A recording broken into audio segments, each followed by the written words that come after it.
History ਦੇ ਵਿੱਚ ਲਿਖਿਆ ਜਾਏਗਾ ਕਿ ਕਰਤਾਰਪੁਰ ਕੋਰੀਡੋਰ ਦਾ ਪ੍ਰੋਜੈਕਟ ਜਿਹੜਾ ਹੈਗਾ ਉਹਨੂੰ ਖੋਲਣ ਵਾਲੇ ਇਮਰਾਨ ਖਾਨ ਸੀਗੇ ਔਰ ਉਹਨੂੰ ਕੰਪਲੀਟ ਕਰਵਾਉਣ ਵਾਲੇ ਗਵਰਨਰ ਸਰਵਰ ਸੀ।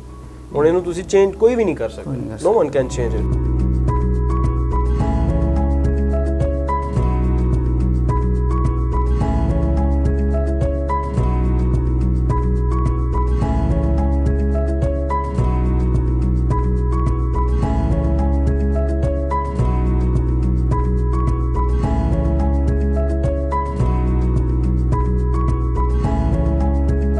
ਇਸ ਚੀਜ਼ 'ਚ ਕੋਈ ਸ਼ੱਕ ਨਹੀਂ ਹੈ ਕਿ ਪਿਆਰ, ਇੱਜ਼ਤ ਔਰ ਵੈਲਿਊ ਜਿਤਨੀ ਪਾਕਿस्तान ਦੇ ਵਿੱਚ ਸਿੱਖਾਂ ਨੂੰ ਕੀਤੀ ਜਾਂਦੀ है वो हार्डली किसी और जगह 'ਚ ਕੀਤੀ ਜਾਂਦੀ ਹੋਏ। बिस्मिल्लाहिर्रहमानिर्रहीम, अस्सलाम वालेकुम नाजरीन। NPG मीडिया के साथ मैं हूं आपका होस्ट जहांगीर हयात। नाजरीन, आज हमारे साथ मौजूद हैं जनाब पवन सिंह अरोड़ा साहब, जो कि कोऑर्डिनेटर ऑफ माइनॉरिटी अफेयर्स और गवर्नर हाउस पंजाब के साबिक पब्लिक रिलेशन ऑफिसर भी रह चुके हैं। इसके अलावा वो जो है ननकाना साहब में डिस्ट्रिक्ट इंफॉर्मेशन ऑफिसर के अहदे पर भी तैनात रह चुके हैं। आप मारूफ आर्टिस्ट भी हैं और इसके अलावा आपकी बहुत सारी दूसरी भी जो हॉबीज़ हैं उनके मतलब भी अगर बात करें तो आप डिजिटल मीडिया जो है उसको भी अपना ज़ाती डिजिटल मीडिया भी चला रहे हैं और बड़ी कामयाबी के साथ चला रहे हैं। नाजरीन, इस तरह के और भी उनके क्रेडिट पे बहुत सारे अचीवमेंट्स हैं। आइए उनसे मुलाकात करते हैं और जानते हैं कि उन्होंने ये जो अपना ज़िंदगी का सफ़र है और ख़ास तौर पे गवर्नर हाउस में इनका मीडिया एंड PR का जो वहाँ पे ऑफिसर होना पब्लिक रिलेशनिंग में, ये एक बहुत बड़ी अचीवमेंट है। तो इन्होंने ये अचीवमेंट कैसे हासिल की और अब एक बहुत बड़े प्रोफाइल पे काम कर रहे हैं, जैसे कि माइनॉरिटी जो कोऑर्डिनेटर हैं, कोऑर्डिनेटर माइनॉरिटी अफेयर्स के, उसके ऊपर भी ये काम कर रहे हैं। तो ये बहुत बड़ी बात है, बहुत अहम बात है। मज़ीद उनसे जानते हैं, आइए मिलते हैं उनसे। अस्सलाम वालेकुम जी, सत श्री अकाल जनाब। वालेकुम सलाम जी, सत श्री अकाल। पवन साहब ठीक ठाक हो, खैरियत है? जी जी, शुक्र आपका बड़ा करन जी, तुसीं ठीक हो? ਤੇ ਹੋਰ ਕੀ ਚੱਲ ਰਿਹਾ ਅੱਜ ਕੱਲ੍ਹ? बस ये रूटीन ਦੇ ਕੰਮ ਨੇ, ਆਫਿਸ ਹੈ, ਜੌਬ ਹੈ ਐਂਡ ਸੋ ਮੈਨੀ things around, so working on that. ਮਾਸ਼ਾਅੱਲਾ, ਇਹ ਜਿਹੜਾ ਪਬਲਿਕ ਰਿਲੇਸ਼ਨ ਦਾ ਜਿਹੜਾ ਤੁਹਾਡੇ ਕੋਲ ਪੋਰਟਫੋਲੀਓ ਰਿਹਾ ਹੈ, ਜਿਹਦੇ ਵਿੱਚ ਤੁਸੀਂ ਬਹੁਤ ਸਾਰਾ ਕੰਮ ਕੀਤਾ ਹੈ। ਸਾਡੇ ਇੱਕ ਤੇ ਯਾਨੀ ਲਹਿੰਦਾ ਪੰਜਾਬ ਹੈ ਤੇ ਇੱਕ ਚੜ੍ਹਦਾ ਪੰਜਾਬ। ਉਧਰ ਚੜ੍ਹਦੇ ਪੰਜਾਬ ਵਿੱਚ ਵੀ ਜ਼ਾਹਿਰ ਕੋਈ ਨਾ ਕੋਈ ਸਾਡਾ ਸਿੱਖ ਭਰਾ ਹੀ ਗਵਰਨਰ ਹਾਊਸ ਦੇ ਵਿੱਚ ਮੀਡੀਆ ਐਂਡ PR ਦੇ ਫਰਾਇਜ਼ ਅੰਜਾਮ ਦੇ ਰਹੇ ਹੋਗੇ। ਤੇ ਪਾਕਿਸਤਾਨ ਦੇ ਵਿੱਚ ਜਿਹੜਾ ਲਹਿੰਦਾ ਪੰਜਾਬ ਹੈ ਉਹਦੇ ਵਿੱਚ ਵੀ ਬਹੁਤ ਹੀ ਮਤਲਬ ਕਦਰ ਦੀ ਨਜ਼ਰ ਨਾਲ ਦੇਖਿਆ ਜਾਂਦਾ ਹੈ। ਇਹ ਸਾਰੇ ਮਤਲਬ ਤੁਹਾਡੇ ਜਿਹੜੀ ਅਚੀਵਮੈਂਟਸ ਨੇ, ਜਿਹੜੀ ਤੁਹਾਡੀ ਤਾਇਨਾਤੀ, ਤੇ ਕਿਸ ਤਰ੍ਹਾਂ ਸਰ किस तरह मतलब यानी ये सारा कुछ हासिल किया तुसी? अब मैं समझदा कि जी ये हासिल करना इंसान वास्ते एक बड़ी वड्डी गल हुंदी है, लेकिन उन्होंने वड्डी गल हुंदी है कि रब तुहानूं इहो जी चीज़ां वास्ते एक काबिल समझे और तुहानूं इहो जी अपॉर्चुनिटीज़ दे वास्ते सामने ले आवे, प्रोवाइड कर देवे इहो जी अपॉर्चुनिटीज़। और फिर इहदे विच सैकेंड किरदार हुंदा उन्हां लोकां दा जिहड़ा तुहानूं ਉਹਦੀ ਰਾਹ ਬਣਨ ਦੇ ਵਿੱਚ ਹੈਲਪਫੁਲ ਹੁੰਦੇ ਨੇ। ਸੋ ਮੈਂ ਇਹ ਸਮਝਦਾ ਕਿ ਇਹ ਸਾਰੀ ਵਿਜ਼ਨ ਦੀ ਗੱਲ ਹੈ। ਗਵਰਨਰ ਪੰਜਾਬ ਚੌਧਰੀ ਮੁਹੰਮਦ ਸਰਵਰ ਜਿਹੜੇ ਨੇ, ਉਹਨਾਂ ਦਾ ਜਿਹੜਾ ਵਿਜ਼ਨ ਹੈ ਜਾਂ ਜੋ ਉਹਨਾਂ ਦੀ ਆਈਡੀਓਲੋਜੀ ਹੈ, ਉਹ ਨਾ ਕਿ ਉਹ ਆਈਡੀਓਲੋਜੀ ਹੈ ਕਿ ਜਿਹੜੀ ਲੋਕਾਂ ਨੂੰ ਸਪਰਸ ਕਰਦੀ ਹੈ ਜਾਂ ਤੰਗ ਕਰਦੀ ਹੈ। ਉਹਨਾਂ ਦੀ ਆਈਡੀਓਲੋਜੀ ਉਹ ਹੈ ਜਿਹੜੀ ਲੋਕਾਂ ਨੂੰ ਸਪੋਰਟ ਕਰਦੀ ਹੈ ਔਰ ਰਿਪਰੈਜ਼ੈਂਟੇਸ਼ਨ ਦਿੰਦੀ ਹੈ। ਔਰ ਫਿਰ ਉਸ ਦੀ ਮੈਂ ਮਤਲਬ ਅਗਰ ਗਵਰਨਰ ਨਾ ਚਾਹਣ ਤੇ ਉਹਨਾਂ ਦਾ ਇੱਕ ਪਬਲਿਕ ਰਿਲੇਸ਼ਨ ਆਫਿਸਰ ਇੱਕ ਸਿੱਖ ਕਿਵੇਂ ਹੋ ਸਕਦਾ, ਔਰ ਜਾਂ ਉਹਨਾਂ ਦਾ ਕੋਆਰਡੀਨੇਟਰ ਫॉर ਮਾਈਨੋਰਿਟੀਜ਼ ਅਫੇਅਰਸ ਕਿਸ ਤਰ੍ਹਾਂ ਇੱਕ ਸਿੱਖ ਹੋ ਸਕਦਾ। So it's a huge thing for me. ਔਰ ਮੇਰਾ ਖਿਆਲ ਹੈ ਕਿ ਇਹਦੇ ਪਿੱਛੇ ਵਿਜ਼ਨ ਅਗਰ ਇਹੋ ਜਿਹੇ ਵੱਡੇ ਲੋਕਾਂ ਦਾ ਹੋਵੇ ਤੇ ਫਿਰ ਚੀਜ਼ਾਂ ਚੱਲਦੀਆਂ ਨੇ। ਅੱਛਾ, ਗਵਰਨਰ ਸਾਹਿਬ ਤੇ ਮਾਸ਼ਾਅੱਲਾ ਉਹ ਤੇ ਵੈਸੇ ਹੀ ਉਹਨਾਂ ਦੇ ਬੜੇ ਇੱਕ ਯਾਨੀ ਮਰਾਸਮ ਨੇ ਸਾਡੀ ਸਿੱਖ ਬਰਾਦਰੀ ਦੇ ਨਾਲ, ਉੱਥੋਂ ਬਰਤਾਨੀਆ ਤੋਂ ਲੈ ਕੇ ਤੇ ਲਾਹੌਰ ਤੱਕ ਔਰ ਫਿਰ ਇੰਡੀਆ ਦੇ ਵਿੱਚ। ਮੇਰਾ ਖਿਆਲ ਹੈ ਕਿ ਗਵਰਨਰ ਪੰਜਾਬ, ਮੇਰਾ ਖਿਆਲ ਹੈ ਕਿ ਉਹ ਵਾਹਿਦ ਸ਼ਖਸੀਅਤ ਨੇ ਜਿਨ੍ਹਾਂ ਨੂੰ ਲੋਕ, ਸਿੱਖ ਕਮਿਊਨਿਟੀ ਦੇ ਲੋਕ ਜਿਹੜੇ ਨੇ ਉਹ ਪਾਕਿਸਤਾਨ 'ਚ ਸਭ ਤੋਂ ਜ਼ਿਆਦਾ ਜਾਣਦੇ ਨੇ। ਕਿ ਉਹਨਾਂ ਨੂੰ ਅਗਰ ਕਿਸੇ ਨੂੰ ਪੁੱਛੋ ਕਿ ਜੀ ਪਾਕਿਸਤਾਨ 'ਚ ਤੁਸੀਂ ਕਿਸ ਬੰਦੇ ਨੂੰ ਜਾਣਦੇ ਹੋ, तो मेरा ख्याल है कि गवर्नर सरवर साहब का नाम लैणगे। गवर्नर अच्छा, तो कैसा महसूस कैसा करते हो मतलब तुसी एक? इट्स वेरी वंडरफुल थिंग जी। ये ना सिर्फ ये है कि तुसी अच्छा महसूस करते हो, बल्कि फिर जिन्नी वड्डी पोस्ट है उन्नी ही वड्डी जिम्मेदारी भी है। सो ये फिर 24 घंटे की ना एक it's like a thought in your thought process going on in your mind that you are at certain position and you have to do something and these are your responsibilities as well, so you are not like leaving them apart, फिर तुसी अपनी responsibilities भी पूरी करनी है ने और कुछ करके भी दिखाना है, तो this is mixed kind of a feelings, you know. ਅੱਛਾ ਮਾਸ਼ਾਅੱਲਾ, ਹੁਣ ਤੇ ਤੁਸੀਂ ਇੱਕ ਮੁਕਾਮ ਤੋਂ, ਤੇ ਵੈਸੇ ਇਹ ਦੱਸੋ ਕਿ ਯਾਨੀ ਤੁਸੀਂ ਪਾਕਿਸਤਾਨ ਦੇ ਵਿੱਚ ਰਹਿੰਦੇ ਹੋਇਆ ਇਹ ਤੁਹਾਡੇ ਕੀ ਐਂਬੀਸ਼ਨਸ ਕੀ ਸੀ, ਕਰਨਾ ਕੀ ਚਾਹੁੰਦੇ ਸੋ ਬੇਸਿਕਲੀ? ਹੁਣ ਤੇ ਤੁਸੀਂ ਆਪਣਾ ਮਾਸ਼ਾਅੱਲਾ ਪਬਲਿਕ ਰਿਲੇਸ਼ਨ ਦੇ ਵਿੱਚ ਵੀ ਇਹ ਹੁਣ ਤੁਹਾਨੂੰ ਇੱਕ ਨਵਾਂ ਪੋਰਟਫੋਲੀਓ ਵੀ ਮਿਲਿਆ ਵੇ, ਮਾਈਨੋਰਿਟੀ ਅਫੇਅਰਸ ਦਾ ਜਿਹੜਾ ਹੈਗਾ ਵੇ ਉਹਦੇ ਤੇ ਵੀ ਤੁਸੀਂ ਕੰਮ ਕਰ ਰਹੇ ਹੋ, ਤੇ ਬੇਸਿਕ ਕਰਨਾ ਕੀ ਚਾਹੁੰਦੇ ਸੋ life?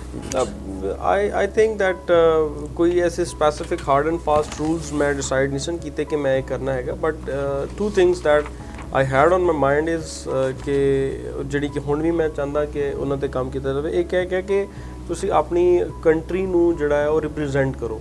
So there are like 22 million people ਇੱਥੇ, ਜਿਹਨੇ 22 ਕਰੋੜ ਸਾਡੀ ਆਵਾਮ ਹੈਗੀ ਹੈ ਤਕਰੀਬਨ, ਤੇ ਉਹਨਾਂ ਵਿੱਚੋਂ ਅਗਰ ਮੈਨੂੰ ਪਾਕਿਸਤਾਨ ਨੂੰ ਰਿਪਰੈਜ਼ੈਂਟ ਕਰਨ ਦਾ ਮੌਕਾ ਮਿਲਦਾ ਹੈ ਕਿਤੇ, ਅਗਰ ਮੈਂ ਕਿਸੇ ਜਗ੍ਹਾ ਜਾ ਕੇ ਪਾਕਿਸਤਾਨ ਦੀ ਜਗ੍ਹਾ ਤੇ ਮੈਂ ਰਿਪਰੈਜ਼ੈਂਟ ਕਰ ਰਿਹਾ ਪਾਕਿਸਤਾਨ ਦੇ ਨਾਮ ਨਾਲ, ਤਾਂ ਮੇਰੇ ਵਾਸਤੇ ਬੜੀ ਵੱਡੀ ਚੀਜ਼ ਹੈ। ਇੱਕ ਤਾਂ ਇਹ ਚੀਜ਼ it's always on my mind, and the second thing that I think for कि what I'm contributing to my community, कि वापस इस एक मुल्क ਨੂੰ ਤੇ ਰਿਪਰੈਜ਼ੈਂਟ ਕਰ ਲੈਤਾ, ਫਿਰ ਉਸ ਮੁਲਕ ਦੀ ਜਿਹੜੀ ਕਮਿਊਨਿਟੀ ਹੈ ਜਾਂ ਲੋਕ ਨੇ ਉਹਨਾਂ ਨੂੰ ਵਾਪਸ ਰਿਟਰਨ ਦੇ ਵਿੱਚ ਮੈਂ ਕੀ ਕੰਟਰੀਬਿਊਟ ਕਰ ਰਿਹਾ। ਸੋ these 2 things always on my mind, and ਉਹਨਾਂ ਨੂੰ ਸਾਹਮਣੇ ਰੱਖਦੇ ਹੋਏ ਫਿਰ ਮੈਂ ਜਿੰਨੇ ਵੀ ਕੰਮ ਨੇ, ਇਧਰ it is radio channel, it's theatre ਮੈਂ ਕੀਤਾ, ਅਗਰ ਮੈਂ ਅੱਜ ਉਹ TV ਤੇ ਕੋਈ ਕਮਰਸ਼ੀਅਲ ਕਰ ਰਿਹਾ ਵਾਂ ਫॉर द ਰਿਲੀਜੀਅਸ ਹਾਰਮੋਨੀ, ਉਹ ਔਰ ਮੈਂ ਡਿਵੈਲਪਮੈਂਟ ਸੈਕਟਰ 'ਚ ਅਗਰ ਮੈਂ ਜਦੋਂ ਗਿਆ ਤੇ ਉਦੋਂ ਮੈਂ ਮਤਲਬ ਪਾਕਿਸਤਾਨ ਨੂੰ ਰਿਪਰੈਜ਼ੈਂਟ ਕੀਤਾ ਦੂਸਰੀ ਕੰਟਰੀਜ਼ ਦੇ ਵਿੱਚ ਜਾ ਕੇ। ਸੋ ਇਹ ਸਾਰੀਆਂ ਚੀਜ਼ਾਂ ਜਿਤਨੀਆਂ ਵੀ ਕਰ ਰਿਹਾ, ਸੋ ਦੈਟ ਗਿਵਸ ਮੀ ਹੈ ਨਾ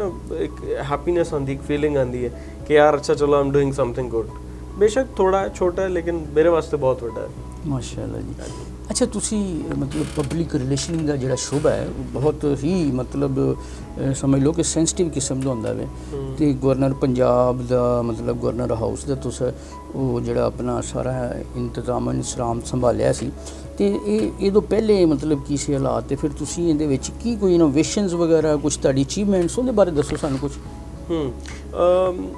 ਦੇਖੋ ਇਹ ਹਰ ਕਿਸੇ ਦਾ ਕੰਮ ਕਰਨ ਦਾ ਸਟਾਈਲ ਹੁੰਦਾ, ਮਤਲਬ ਮੇਰਾ ਸਟਾਈਲ ਥੋੜਾ ਜਿਹਾ ਡਿਫਰੈਂਟ ਹੈ। ਮੈਂ ਇਹ ਸਮਝਦਾ ਕਿ ਟ੍ਰੈਡੀਸ਼ਨਲ ਤਰੀਕੇ ਦੇ ਨਾਲ ਤੁਸੀਂ ਅਗਰ ਕੰਮ ਕਰੋਗੇ ਤੇ ਤੁਸੀਂ ਵੀ ਆਓਗੇ, ਕੰਟਰੀਬਿਊਟ ਕਰੋਗੇ, ਨਿਕਲ ਜਾਓਗੇ, but when you do something ਐਕਸਟਰਾਆਰਡੀਨਰੀ ਫਿਰ ਉਹ ਤੁਹਾਡੇ ਵਾਸਤੇ ਇੱਕ ਛਾਪ ਛੱਡ ਜਾਂਦੀ ਹੈ। ਮੇਰੇ ਵਾਸਤੇ ਆਲਰੇਡੀ ਇੱਕ ਬਹੁਤ ਵੱਡੀ ਫੈਸਿਲਿਟੀ ਆ, ਬਹੁਤ ਵੱਡੀ ਇੱਕ ਸਮਝ ਲਓ ਕਿ ਬਲੈਸਿੰਗ ਸੀਗੀ ਕਿ I was the first one to join the governor house or any public relation office at the higher level, ਕਿ 72 ਸਾਲਾਂ 'ਚ ਕੋਈ ਸਿੱਖ ਆਇਆ ਹੀ ਨਹੀਂ ਕਦੇ ਇਸ ਪਾਸੇ। ਸੋ ਜਦੋਂ ਮੈਂ ਆਇਆ ਤੇ ਮੇਰੇ ਵਾਸਤੇ ਇੱਕ ਇਹੀ ਬੜੀ ਵੱਡੀ ਅਚੀਵਮੈਂਟ ਹੈਗੀ ਸੀਗੀ, ਔਰ ਇਹਦੇ ਵਿੱਚ ਮੈਂ ਜਿਸ ਤਰ੍ਹਾਂ ਦੱਸਿਆ ਕਿ ਗਵਰਨਰ ਪੰਜਾਬ ਦਾ ਬਹੁਤ ਵੱਡਾ ਇੱਕ ਕਿਰਦਾਰ ਹੈ, ਕਿਉਂਕਿ ਉਹ ਥਾਟ ਪ੍ਰੋਸੈਸ ਹੈ ਪੂਰਾ, ਇਹ ਨਾਰਮਲ ਚੀਜ਼ ਨਹੀਂ ਹੈ ਕਿ ਤੁਸੀਂ ਐਵੇਂ ਕਿਸੇ ਨੂੰ ਚੁੱਕ ਕੇ ਬਿਠਾ ਦਿਓ। ਓਬਵੀਅਸਲੀ ਇੱਕ ਹਾਈ ਪੋਸਟ ਹੈ, ਉਹਨਾਂ ਨੇ ਵੀ ਇੰਟਰਵਿਊ ਕੀਤਾ, ਉਹਨਾਂ ਨੇ ਵੀ ਕੁਝ ਚੀਜ਼ਾਂ ਪੁੱਛੀਆਂ, ਦੇਖੀਆਂ, ਸਮਝੀਆਂ, ਔਰ ਉਹਨਾਂ ਨੇ ਮੈਨੂੰ ਇਸ ਕਾਬਿਲ ਸਮਝਿਆ। ਆਮ ਥੈਂਕਫੁਲ ਫॉर दैट। ਤੇ ਦੂਸਰੀ ਜਿਹੜੀ ਇੰਪੋਰਟੈਂਟ ਚੀਜ਼ ਇਸ ਪੋਸਟ ਤੇ ਆਉਣ ਤੇ ਜਾਂ ਕਿਸੇ ਵੀ ਪੋਸਟ ਤੇ ਆਉਣ ਤੇ ਤੁਸੀਂ ਕਰ ਸਕਦੇ ਹੋ, ਇਹ ਹੈ ਕਿ ਤੁਸੀਂ ਜਿਹੜਾ ਨਾਰਮਲ ਵਰਕ ਵੇ ਆਊਟ ਚੱਲ ਰਿਹਾ ਹੈ ਉਹਦੇ ਤੋਂ ਤੁਸੀਂ ਥੋੜਾ ਜਿਹਾ ਹਟ ਕੇ ਕੁਝ ਕਰੋ, ਐਕਸਟਰਾ ਆਰਡੀਨਰੀ ਕਰੋ, ਆਊਟ ਆਫ ਦ ਬਾਕਸ ਕਰੋ, and then make your department that much visible ਕਿ ਅਗਰ ਤੁਸੀਂ ਉੱਥੇ ਨਹੀਂ ਵੀ ਬੈਠੇ ਹੋ ਤਾਂ ਕੰਮ ਹੋਣਾ ਚਾਹੀਦਾ। ਸੋ ਮੈਂ ਜਿਹੜਾ ਉੱਥੇ ਉਸ ਪੋਜੀਸ਼ਨ ਤੇ ਜਿੰਨਾ ਟਾਈਮ ਗੁਜ਼ਾਰਿਆ ਉਹਦੇ ਵਿੱਚ ਮੈਂ 2 ਚੀਜ਼ਾਂ ਜਿਹੜੀਆਂ ਜਿਨ੍ਹਾਂ ਤੇ ਫੋਕਸ ਕਰਦਾ ਸੀਗਾ, ਉਹ ਇਹ ਹੈ ਕਿ ਕੁਝ ਨਵਾਂ ਕੀਤਾ ਜਾਵੇ, ਜਿਹਦਾ ਕਿ ਤੁਹਾਡੇ ਸਾਹਮਣੇ ਐਗਜ਼ਾਮਪਲ ਤੁਸੀਂ ਹੁਣੇ ਥੋੜੀ ਦੇਰ ਪਹਿਲੇ ਕਿਹਾ ਡਿਜੀਟਲ ਮੀਡੀਆ ਦੇ ਉੱਤੇ ਮੈਂ ਲੈ ਕੇ ਆਇਆ। ਅਗਰ ਦੇਖੀਏ ਤਾਂ ਉਹ ਮਿਲੀਅਨਸ ਆਫ ਵਿਊਜ਼ ਨੇ ਕਿ ਮੈਂ ਵੀਲੌਗਸ ਜਿਸ ਤਰ੍ਹਾਂ ਗਵਰਨਰ ਪੰਜਾਬ ਕਿਤੇ ਗਏ ਨੇ ਗੁਰਦੁਆਰਾ ਸਾਹਿਬ, ਤੇ ਉਹਨਾਂ ਦੇ ਜਾਣਾ ਤੇ ਆਣਾ ਤੇ ਨਾਰਮਲੀ ਖਬਰ ਵੀ ਚੱਲ ਸਕਦੀ ਸੀ, ਉਹ ਚੱਲੀ ਵੀ ਹੈ, ਨਿਊਜ਼ਪੇਪਰ 'ਚ ਵੀ ਆ ਸਕਦੀ ਸੀ, ਉਹ ਵੀ ਆਈ ਹੈ, ਲੇਕਿਨ ਜਿਹੜੇ ਉਹ ਵੀਲੌਗਸ ਡਿਵੈਲਪ ਕੀਤੇ ਉਹਨਾਂ ਨੇ ਇੱਕ ਰਿਪਰੈਜ਼ੈਂਟੇਸ਼ਨ ਦਿੱਤੀ ਥਰੂ ਆਊਟ ਦ ਵਰਲਡ। ਲੋਕਾਂ ਨੇ ਦੇਖਿਆ ਕਿ ਯਾਰ ਅੱਛਾ ਵਾਕਈ this is something that is happening. तो थोड़ा जिहा साढ़े ट्रेडिशनल तरीके तो हट के सीगा। तो इसी तरह फिर वो जो उस पोजीशन ते जितना मैं 2-2.5 साल गुजारे ने उस दे विच फिर मैं इतना इस्टैबलिश अपने स्टाफ नूं दूसरी चीज़ों नूं ट्रेन किया और डिपार्टमेंट नूं इतना एक स्टेबल कर दिता कि अगर मैं नहीं भी उत्थे बैठा तो कम हो रहा, सिस्टम बन गया, सिस्टम डेवलप। और मैं ये गवर्नर साहब को सीखा, गवर्नर साहब दी 2 चीज़ां ने जिहड़ियां मैं I would share with the people, लोगों दे भी काम आने चाहिए। वो कहते हैं कि 2 काम जिहड़े ना मतलब तुसीं कोई भी काम स्टार्ट करते हो, you should start it from the pilot, but start with a very small and ਉਹਨੂੰ ਥੋੜਾ ਜਿਹਾ ਸਟੇਬਲ ਕਰੋ ਐਂਡ ਦੈਨ ਅੱਗੇ ਵਧੋ। ਤਾਂ ਤੁਹਾਨੂੰ ਪਤਾ ਚੱਲ ਜਾਏਗਾ ਕਿ ਤੁਸੀਂ ਇਹ ਕੰਮ ਦੇ ਵਿੱਚ ਫਾਇਦਾ ਲੈ ਰਹੇ ਹੋ, ਨੁਕਸਾਨ ਲੈ ਰਹੇ ਹੋ, ਕਿੱਥੇ ਪ੍ਰੋਬਲਮਸ ਉਹਨਾਂ ਨੂੰ ਠੀਕ ਕਰ ਰਹੇ ਹੋ। ਤੇ ਦੂਸਰੀ ਚੀਜ਼ ਜਿਹੜੀ ਉਹਨਾਂ ਨੇ ਕਹੀ ਹੋਈ ਹੈ ਕਿ ਤੁਸੀਂ ਮਤਲਬ you do not have to be worried about it. ਅਗਰ ਤੁਸੀਂ ਕਰਨਾ ਚਾਹੁੰਦੇ ਹੋ ਕੰਮ ਤੇ ਕਰਕੇ ਦਿਖਾਓ, ਔਰ ਇਹ ਨਹੀਂ ਕਿ ਬਸ ਥੋੜਾ ਜਿਹਾ ਕਰ ਲਿਆ ਛੱਡ ਦਿੱਤਾ, and no not like that. ਇੱਕ ਵਕਤ ਸੀ ਜਦੋਂ ਲੋਕ ਜਿਹੜੇ ਇੰਡੀਆ ਤੋਂ ਖਾਸ ਤੌਰ ਤੇ ਦੂਰਬੀਨਾਂ ਦੇ ਨਾਲ ਦੇਖਦੇ ਹੁੰਦੇ ਸਨ, ਇਹ ਆਪਣਾ ਕਹਿੰਦੇ ਨੇ ਕਿ ਜੀ ਦਰਸ਼ਨ ਕਰ ਲਈਏ।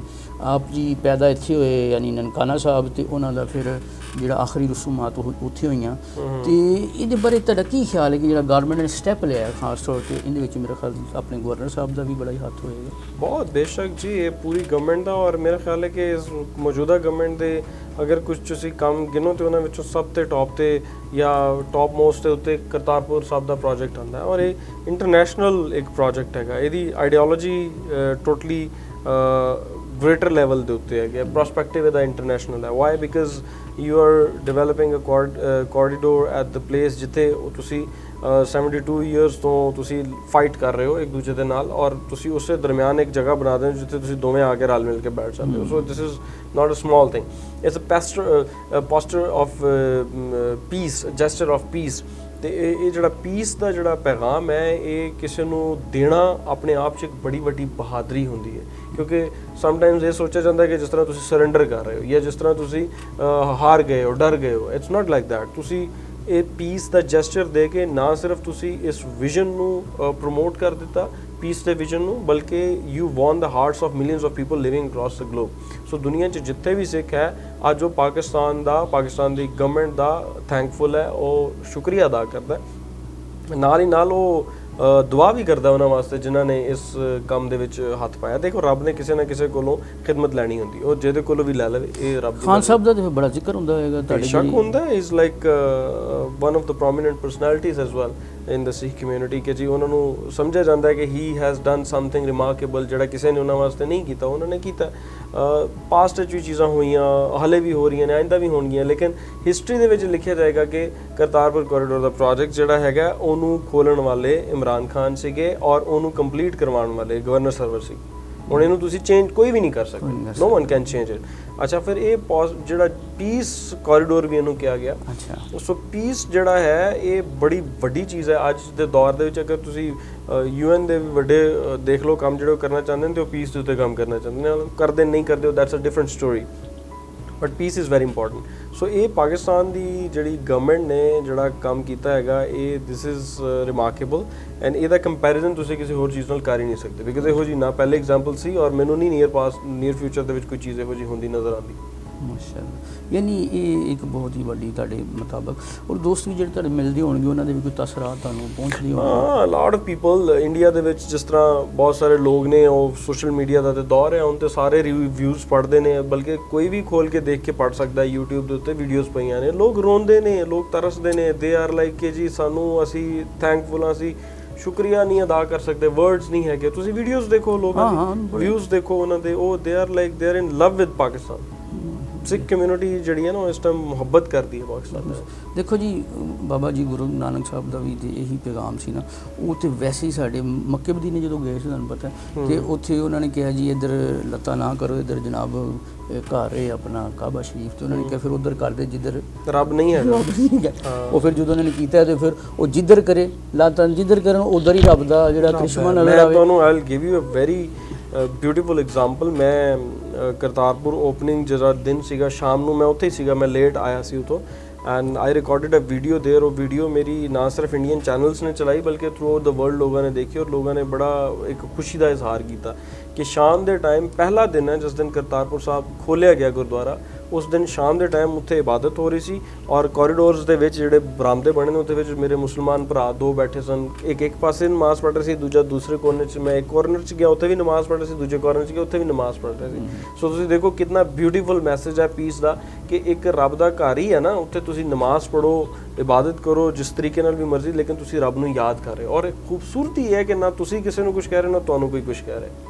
ਸੋ this is the kind of work that we have done. Pakistan ਨੇ ਅਸੀਂ ਇਹ ਕੀਤਾ। ਦੇਖੋ ਉਹ ਸਾਡੇ ਸਾਂਝੇ ਨੇ ਨਾ, ਸਾਡੇ ਸਾਂਝੇ ਮੇਰੇ ਖਿਆਲ ਸੇਂਟ ਨੇ ਸਾਡੇ ਬਜ਼ੁਰਗ, ਮਤਲਬ ਜਦੋਂ ਫੁੱਲਾਂ ਵਾਲਾ, ਉਹ ਜਦੋਂ ਉਹਨਾਂ ਦੀ ਆਖਰੀ ਰਸੂਮ ਤੇ ਫੁੱਲਾਂ ਵਾਲਾ ਕਿੱਸਾ ਹੋਇਆ, ਉਹਨਾਂ ਨੇ ਕਿ ਮੁਸਲਮਾਨਾਂ ਨੇ ਕਿਹਾ ਜਨਾਬ ਜਿਨ੍ਹਾਂ ਦੇ ਫੁੱਲ ਸੁੱਕ ਗਏ ਤੇ ਉਹ ਆਪਣੇ ਜਿਹੜਾ ਹੈਗਾ। ਹਾਂਜੀ, ਕਰਤਾਰਪੁਰ ਸਾਹਿਬ ਬੇਸਿਕਲੀ ਇਹੀ ਸੀ ਨਾ, ਜਿੱਥੇ ਮੁਸਲਮਾਨ ਵੀਰਾਂ ਨੇ ਆਪਣੇ ਅਕੋਰਡਿੰਗ ਜਿਹੜੀਆਂ ਨੇ ਆਖਰੀ ਰਸੂਮਾਤ ਅਦਾ ਕੀਤੀਆਂ, ਔਰ ਜਿਹੜੇ ਬਾਬਾ ਜੀ ਦੇ ਫਾਲੋਅਰ ਸੀਗੇ ਉਹਨਾਂ ਨੇ ਆਪਣੇ ਤਰੀਕੇ ਨਾਲ ਆਪਣੀ ਆਖਰੀ ਰਸੂਮਾਤ ਬਾਬਾ ਜੀ ਦੀ ਜਿਹੜੀ ਚਾਦਰ ਰਹਿ ਗਈ ਸੀ ਉਹਦੀ ਅਦਾ ਕੀਤੀਆਂ। ਸੋ ਇਹ ਮੈਸੇਜ ਜਿਸਲੇ ਖਾਕੀ ਉੱਥੇ ਪ੍ਰਵਾਸ ਕਰ ਚੁੱਕੇ ਸੀ। ਹਾਂਜੀ ਹਾਂਜੀ ਬਹਰਹਾਲ ਜੀ ਬੜੀ ਜ਼ਬਰਦਸਤ। ਅੱਛਾ ਇਹ ਆਖਰੀ ਸਵਾਲ ਇਹ ਦੱਸੋ, ਉਹਦੇ ਬਾਅਦ ਤੁਹਾਡਾ ਮੈਸੇਜ ਹੋਏਗਾ ਕਿ ਜਨਾਬ ਤੁਸੀਂ ਪਾਕਿਸਤਾਨ ਦੇ ਵਿੱਚ ਰਹਿੰਦੇ ਹੋ, ਸਿੱਖ ਕਮਿਊਨਿਟੀ ਦਾ ਕੀ ਫਿਊਚਰ ਦੇਖਦੇ ਹੋ? ਕਦੀ ਕੋਈ ਡਿਸਕ੍ਰਿਮੀਨੇਸ਼ਨ ਟਾਈਪ ਚੀਜ਼ ਤੁਹਾਨੂੰ ਕਦੀ ਮਹਿਸੂਸ ਹੋਈ ਇੱਥੇ ਰਹਿੰਦੇ ਹੋਏ ਸਾਡੇ ਨਾਲ?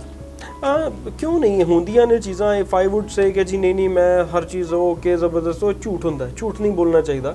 ਪੋਜ਼ਿਟਿਵ ਨੈਗੇਟਿਵ ਚੀਜ਼ਾਂ ਹਰ ਜਗ੍ਹਾ 'ਚ ਹੁੰਦੀਆਂ ਨੇ, ਮਾੜੇ ਚੰਗੇ ਲੋਕ ਹਰ ਜਗ੍ਹਾ 'ਚ ਹੁੰਦੇ ਨੇ, ਤੁਹਾਡੇ ਨਾਲ ਫੇਵਰੇਬਲ ਔਰ ਅਨਫੇਵਰੇਬਲ ਸਿਚੁਏਸ਼ਨਸ ਹਰ ਜਗ੍ਹਾ 'ਚ ਹੁੰਦੀਆਂ ਨੇ।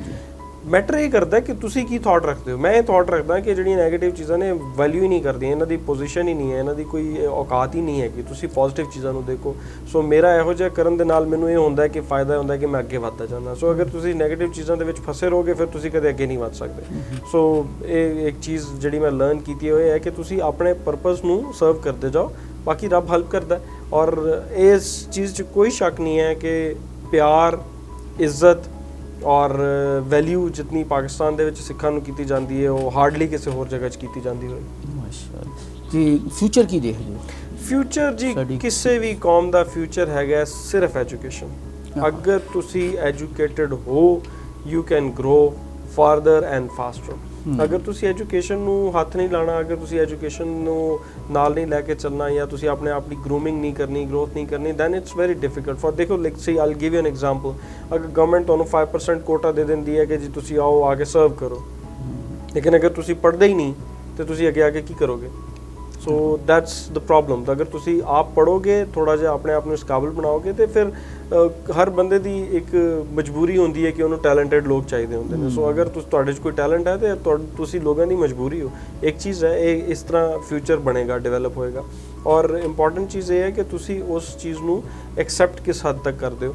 ਸੋ ਕੋਈ ਵੀ ਕਮਿਊਨਿਟੀ ਹੋਏ, ਚਾਹੇ ਉਹ ਸਿੱਖ ਕਮਿਊਨਿਟੀ ਹੈ ਚਾਹੇ ਐਨੀ ਅਦਰ ਕਮਿਊਨਿਟੀ, ਤੁਸੀਂ ਐਜੂਕੇਸ਼ਨ ਨੂੰ ਫਸਟ ਪ੍ਰਾਇੋਰਟੀ ਦੇ ਉੱਤੇ ਰੱਖੋ। ਜਿਹੜਾ ਇਹਨਾਂ ਨੇ ਮੈਸੇਜ ਦਿੱਤਾ ਪਵਨ ਸਿੰਘ ਅਰੋੜਾ ਸਾਹਿਬ, ਸਾਡੇ ਜਿਹੜੇ ਸਿੱਖ ਬਰਾਦਰ ਨੇ, ਪੀਸ ਦਾ, ਮੁਹੱਬਤ ਦਾ ਤੇ ਲਵ ਦਾ ਦਿੱਤਾ ਇਹਨਾਂ ਨੇ। ਯਕੀਨਨ ਇਹ ਤਿੰਨੇ ਚੀਜ਼ਾਂ ਐਸੀਆਂ ਨੇ ਜਿਹੜੀਆਂ ਕਿ ਇਸ ਕਾਇਨਾਤ ਨੂੰ, ਇਸ ਦੁਨੀਆ ਨੂੰ ਇੱਕ ਅਮਨ ਦਾ ਗਹਿਵਾਰਾ ਬਣਾ ਸਕਦੇ ਨੇ।